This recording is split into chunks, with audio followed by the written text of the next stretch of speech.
무비스님 무마경 강설 제3품 제자품 6편 사수보리와 취식일. 부처님께서 수보리에게 말씀하였다. 그대가 유마일에게 가서 문병하여라. 수보리가 부처님께 말씀드렸다. 세존이시여, 저도 그분에게 가서 문병하는 일을 감당할 수 없습니다. 왜냐하면 기억해보니 저가 옛적에 그분의 집에 들어가서 걸식을 하였는데 그때 유마일이 저의 바루를 가져다가 밥을 가득히 담아주고 저에게 말하였습니다. 여보시오, 수보리여, 만약 능히 음식에 평등한 사람은 모든 법에도 평등하며 모든 법에 평등한 사람은 음식에도 또한 평등합니다. 이와 같이 걸식을 해야 이에 음식을 취할 수 있습니다. 강설 걸식이 단순히 밥을 빈다는 뜻이라면 취식이란 밥을 받아 가진다는 뜻이다. 가섭존자는 가난한 집에만 가서 걸식을 하는 반면 수보리는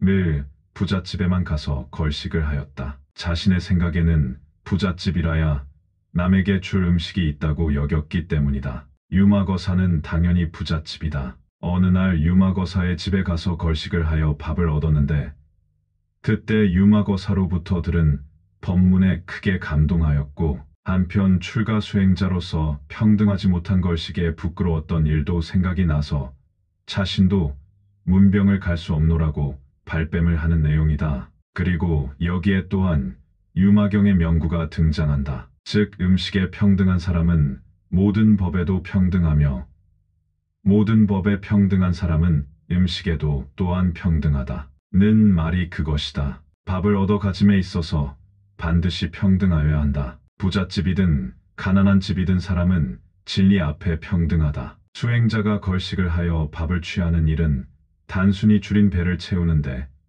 그 뜻이 있는 것이 아니다. 수행자는 일상의 모든 일이 평등한 진리에 맞게 행해져야 한다. 불교에는 수단과 방법을 가리지 않고 목적 달성 견성 성불만 하면 된다. 라는 말은 절대 금물이다. 방법이나 목적이 꼭 같아야 하기 때문이다. 그래서 음식에 평등한 사람은 모든 법에도 평등하다. 라고 한 것이다. 사수보리와 취식기. 수보리여, 음욕심과 분노와 어리석음을 끊지도 않고 또한 더불어 함께하지도 아니합니다. 강설 불교에서 말하는 84,000가지의 번뇌 중에서 가장 무겁고 끊기 어려운 번뇌가 삼독번뇌라 한다. 탐욕과 진심과 어리석음이 그것이다. 그리고 일반 불교에서는 한결같이 그것을 끊어야 하는 것이라고 한다. 유마거사의 법문은 그것을 끊지도 않고 그렇다고 그것과 더불어 함께하지도 않는다고 하였다. 그러나 제법무행경에는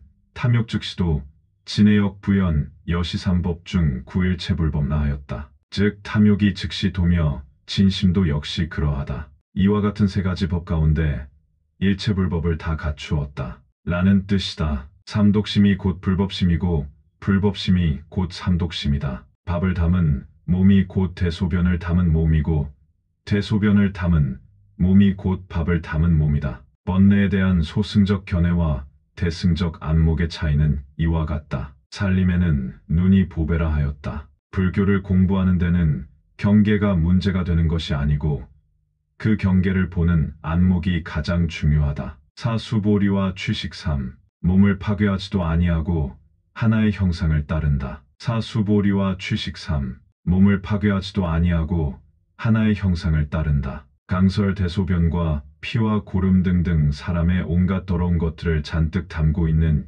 이 육신을 버리거나 부정하지 않고 그대로의 상태에서 일상인 공상을 수순한다는 뜻이다. 즉 색즉시공이며 공즉시색인 이치를 알아 육신에도 걸리지 않고 공상에도 걸리지 않는다. 즉 영명연수 선사가 말한 몸이 없음을 보되 온갖 모양을 잘 갖춘다. 라는 뜻이다. 관세음보살은 이 육신이 텅 비어 공한 줄을 누구보다도 잘 알지만 또한 누구보다도 아름답게 장엄하였다. 값을 칠 수 없는 보석을 걸치고 가장 비싼 옷을 입었으며 거기다가 진한 화장까지 하였다. 이러한 모습이 곧 중도적 삶이다. 사수보리와 취식사. 어리석음과 애착을 없애지도 아니하고 밝은 지혜와 해탈을 일으킨다. 강설 어리석음과 애착은 사람의 어두운 면이다. 지혜와 해탈은 사람의 밝은 면이다. 그러나 밝음과 어두움은 둘이 아니다. 어두운 곳이 곧 밝은 곳이고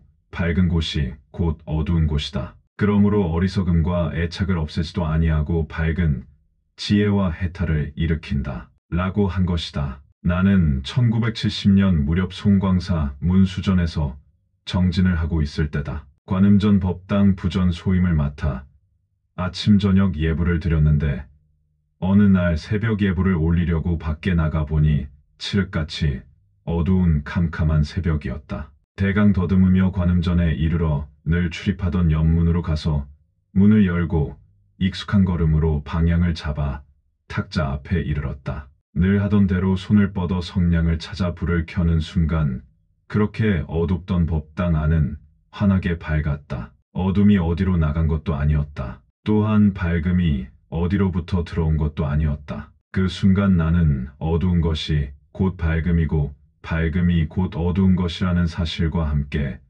번뇌무명이 곧 지혜의 탈이고 지혜의 탈이 곧 번뇌무명이라는 사실도 깨달았다. 즉 사람의 삶이 그대로 부처의 삶이요 부처의 삶 그대로가 곧 사람의 삶이라는 사실이었다. 사수보리와 취식 후 오역죄의 모습으로서 해탈을 얻으며 또한 해탈도 아니고 속박도 아니다. 강설 오역죄란 불교에서 말하는 모든 죄 가운데서 가장 무거운 5가지 죄를 말한다. 아버지를 죽이는 죄, 어머니를 죽이는 죄, 아라한을 죽이는 죄, 부처님의 몸에서 피가 나게 하는 죄, 승단의 화합을 깨트리는 죄다. 특히 승단의 화합을 깨트리면 불법을 널리 전파하는데 큰 장애가 되기 때문에 곧 불법을 파괴하는 것과 같다. 이와 같은 큰 죄로서 해탈을 얻는다는 것은 유마거사의 법력으로는 죄의 속박과 죄로부터의 해탈이 둘이 아니라는 것이다.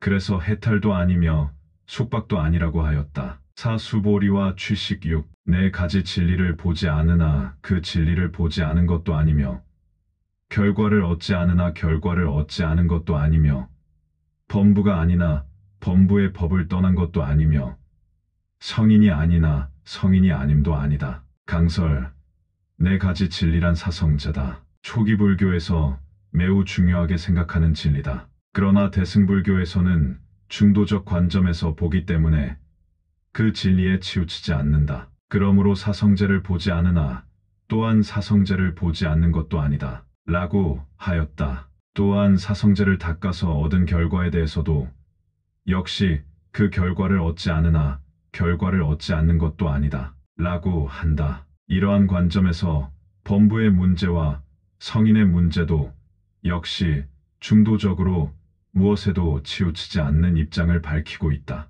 범분이 성인이니 하는 것은 모두가 이름일 뿐이다. 천상천하에 오직 사람이 있을 뿐이다. 사수보리와 취식 7. 비록 일체법을 성취하였으나 모든 법의 상을 떠나야 이에 가히 음식을 취할 수 있습니다. 강설 여기서 일체법이란 부처님의 온갖 종류의 가르침을 말한다. 불교를 공부하는 수행자는 가장 먼저 부처님의 가르침에 대해서 잘 알아야 한다. 잘 알고 나서는 관행을 통해서 법의 이치가 깊어지게 해야 하고 나아가서는 일상생활에 적용되도록 해야 한다. 이것을 듣고 생각하고 수행하는 3가지 지혜라 한다. 그러나 유마거사는 이와 같은 일체법을 모두 성취하고 나서는 다시 모든 법의 상을 떠나야 비로소 음식을 취할 수 있다고 하였다. 사찰에서는 마당을 쓸 때 앞으로 가면서 쓸지 않고 뒤로 물러나면서 쓴다. 그래야 발자국까지 다 쓸 수 있기 때문이다. 이것은 없는 것마저 없애는 이치며 공한 것까지 공하게 하는 이치며 일체법을 얻고 그 얻은 법마저 떠나야 한다는 이치다. 무비스님, 유마경 강설. 다음 시간 제3품 제자품 수보리와 취편 계속 이어집니다. 나무 아미타불 관세음보살, 나무 아미타불 관세음보살, 나무 아미타불 관세음보살.